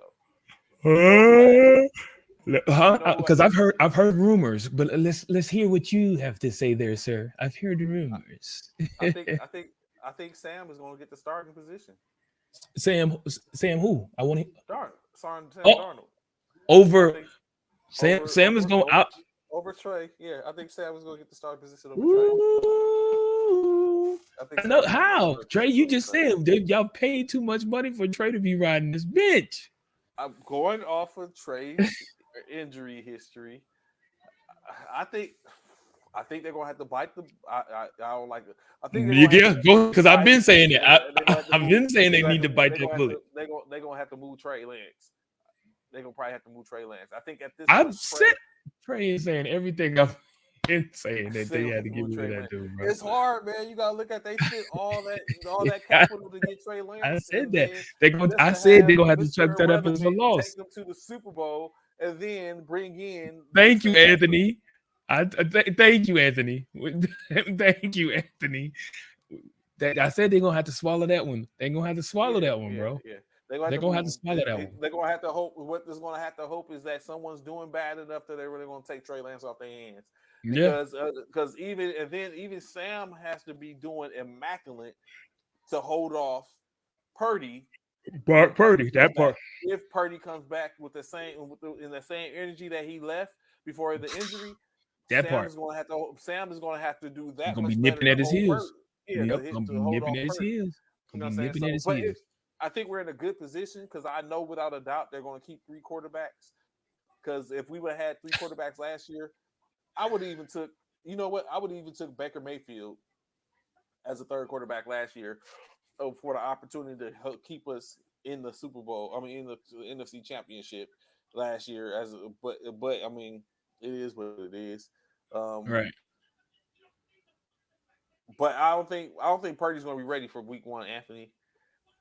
But I think they did. I did hear that too. I heard that about Purdy too. That's the first thing I heard too.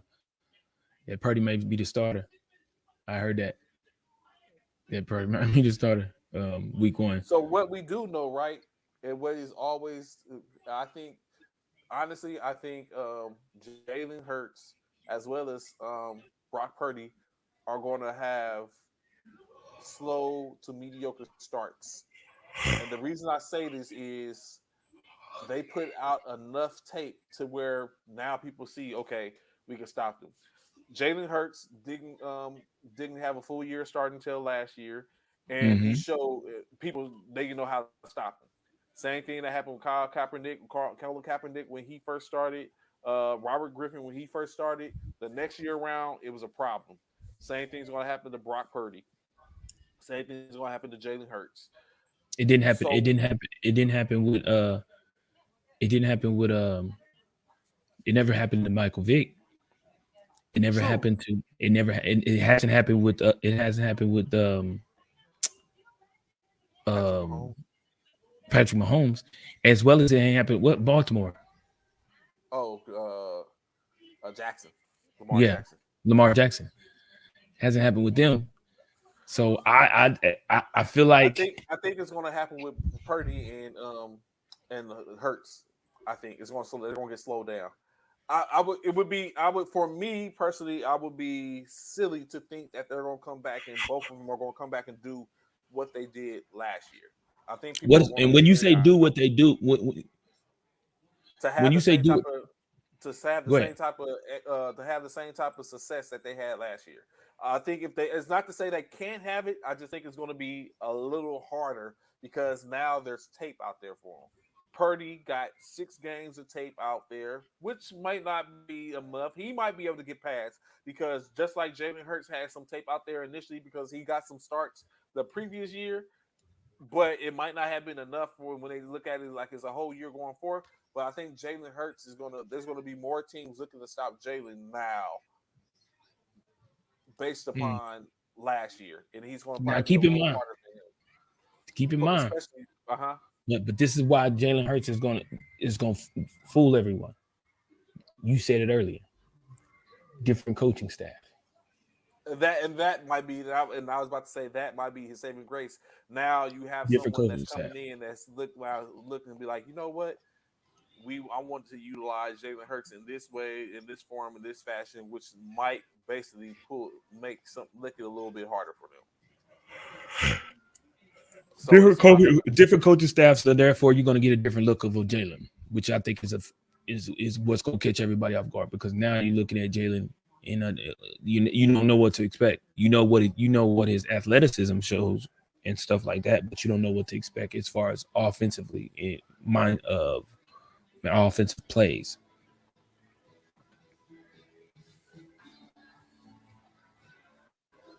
Definitely, I could agree with that. I could definitely agree with that.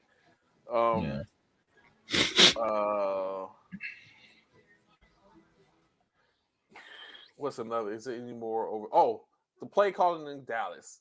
Is Dallas going to be? I actually think Dallas is going to win the division. Win the division? Win y'all division. Yeah. You out your mind, bro. I think Dallas might win y'all division. You out your mind. And they're going to win the NFC East. How? The East. I think they're gonna win How? the East. How? Well, let me think about that real quick. Who I think is Please, how? Dallas?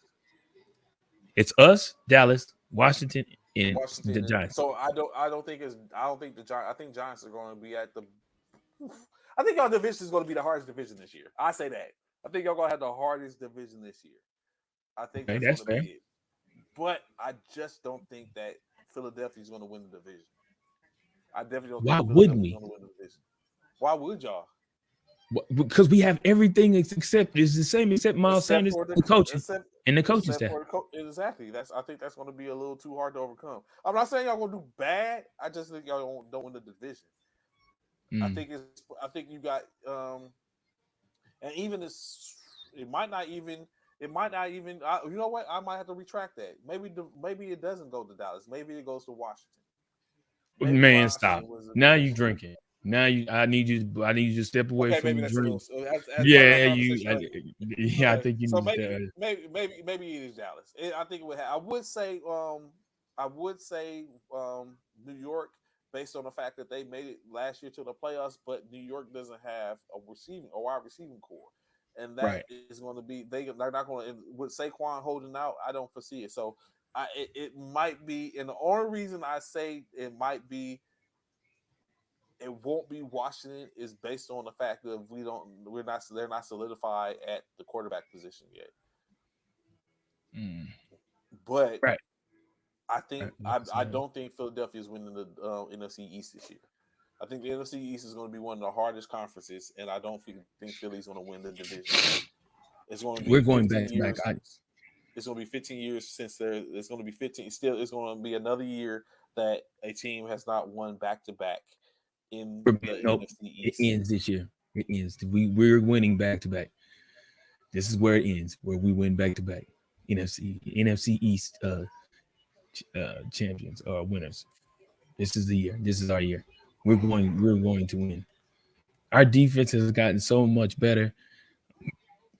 Our offense was already good. We just needed, and that was our main focus was the fact that we needed our defense is what hurt us in the Super Bowl. Our defense hurt us in the Super Bowl. Late. But Yep. Jalen was our offense. And he was doing what he could. He was doing what he could. I just feel like it was just some things we needed to. It was some things we could have done better defensively. We never sacked Patrick Mahomes one time in that whole entire Super Bowl, not once. And everyone knows if you do not put pressure on Patrick Mahomes, he's going to find a way to get you, and he did that. So yeah, I totally feel like we needed something, and I feel like we've gotten it now to help get to get us back on track, man. Yeah, I think it's definitely they're going to be. So, what seemingly has some deserving conversation is this is no bias whatsoever, any way, form, or fashion. But I think Mm, Kyler Murray is done in Arizona. that's fair. I don't think he comes back. I think this might be. I feel like this will probably be his last season in Arizona. I think him and Cliff Kingsbury are not. Oh wait, is he still a coach? Or he got fired, No, didn't he? you got fired. Yes, Yeah, that's right. is your offensive coordinator or defensive coordinator that's the coach now? Stike. I Sorry. think he's in. Right. Yeah.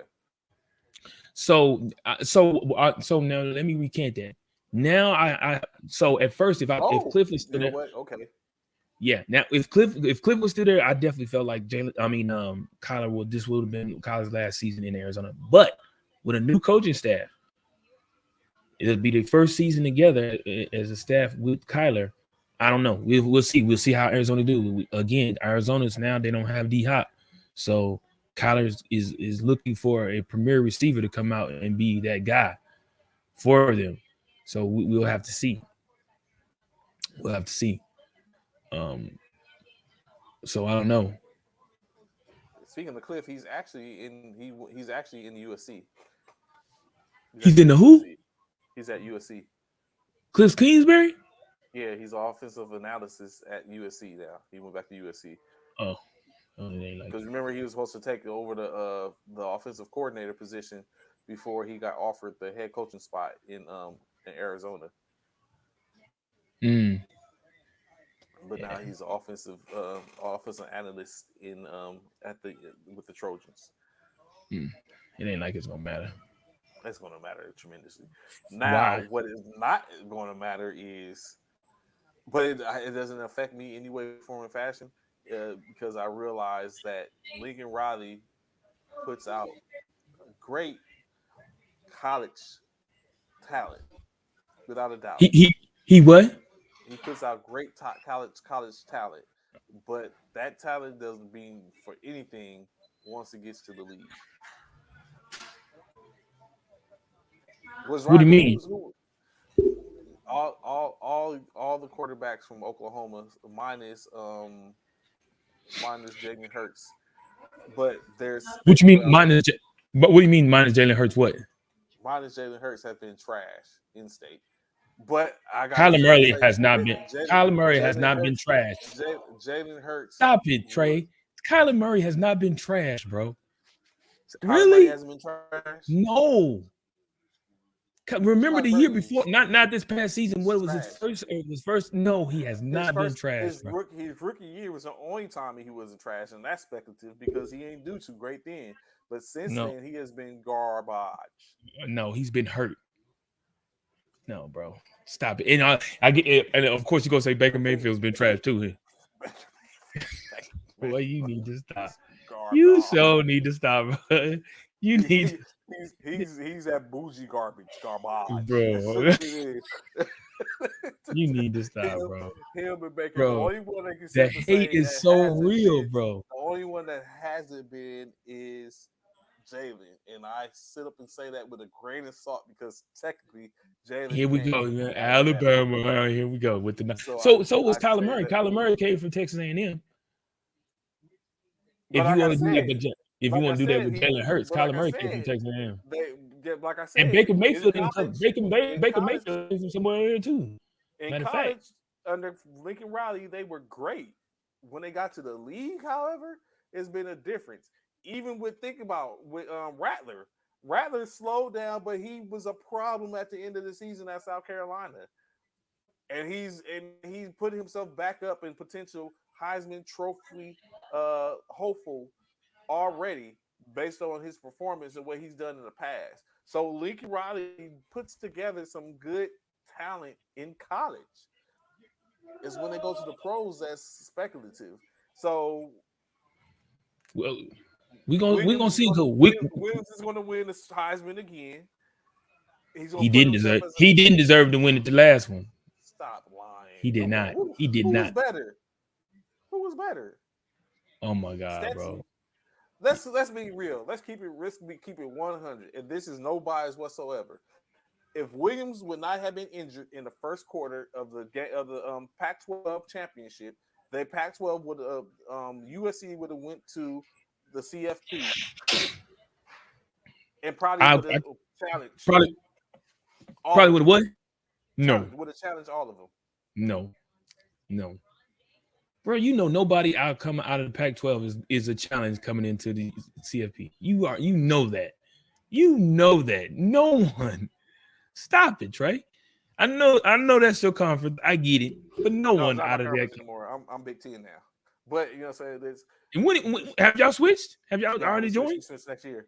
Okay. Like us. Already. We already seen the schedule for next year. At least y'all in the harder conference. At least y'all in the harder conference. I give you that. Seen the schedule for the next 2 years. Michigan's coming to the Coliseum. Penn State's coming to the Coliseum. Then we go to Ohio State, and we start off the year 2025. 2025, we kick off the college football season with the game against LSU. It's got it going, but we won't. Y'all finna get y'all head bust. Y'all finna get y'all head bust. I seen y'all schedule too, and we ready. We's ready. That's the thing. We ready. Let go. Yeah, we ready. We ready. I seen our schedule too. We ready. We got LSU. No. Yeah, we got Alabama. We got Alabama coming to Norman. Let's go. They coming to Norman. Oh, I'm trying to make it. Venables is gonna get fired in the middle of 2025. 2026. You're gonna be out the door. They're gonna be trying to get Stoops back. Like, hey, bruh, we ready. I'm man. I can't wait. I cannot wait. I cannot wait. It's coming. I Big can't either 12. because I No know you're longer. gonna be like, come on, man. And you know what? Now I'm gonna be able to see it in living color. Just to sit up and watch it, and it's a sight to see, a spectacle to see. Um, but yeah, so that. But okay, what about the Cleveland Browns? Do we see the Browns as a contender this year? Deshaun Watson has a full year under his belt where he has a top opportunity to train. He's going to be starting next year. Do we see a different Deshaun Watson at the beginning of the season? Yeah, I do feel like we will. I feel like we'll see a Deshaun Watson. Will we just now? The question is, will we see the Deshaun Watson of the Texans of old? That I don't know because it's been so long since we've seen that Deshaun. However, will we see a different Deshaun Watson? I absolutely do believe. Do we see a more revitalized Deshaun Watson? Yes, I do believe. Do we see a Deshaun Watson who's probably going to be competitive and take his team to a whole nother level outside of where they were last year? I do. Will they do enough to make it to the playoffs? We'll see. You know, they over there out there, you know, playing against some good teams. So we'll see. We'll just see what Deshaun does with the talents which he has surrounded around him. Well, who do you think has a better season, Jordan Love or Aaron Rodgers?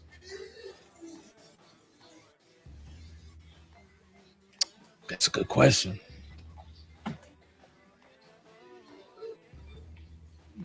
I'm gonna go with Aaron Rodgers, man. He's in a new uniform, a new city, new state, new team. I feel like Aaron Rodgers, and I feel like they're gonna find ways to surround him with talent. If they were to, like I said, if they were to get Aaron Rodgers a DeAndre Hopkins, a D Hop, or Dalvin Cook, something, some more threats, some more weapons, we're gonna see a very very revitalized Aaron Rodgers as well. I do believe that. So y'all hear the music playing in the background. That means, of course, is time for us. We come to the end of the show for today. Of course, I greatly appreciate y'all rocking with us today. Be sure tap in, make sure because it upcoming.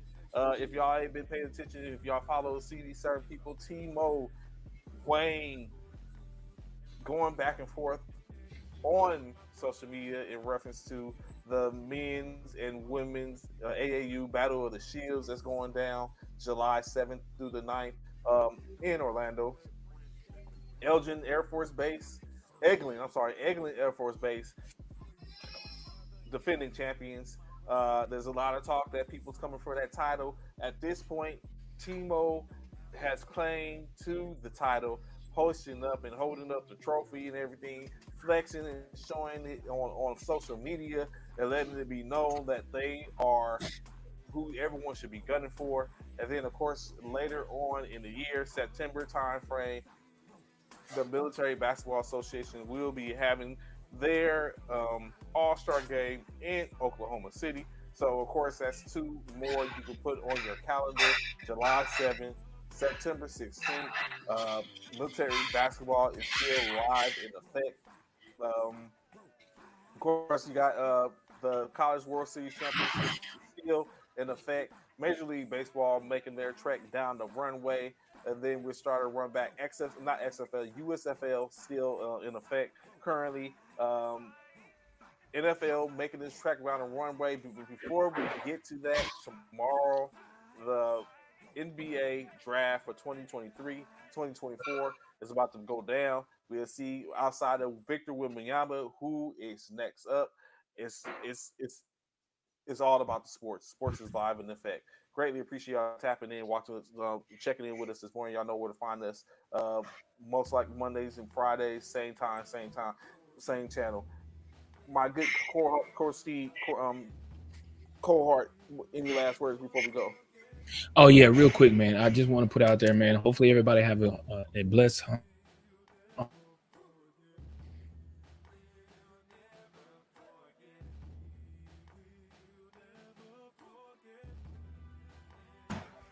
We know tomorrow is the NBA draft, so we got a lot going on tomorrow, and then we're gonna probably talk about on Friday is the draft is tomorrow.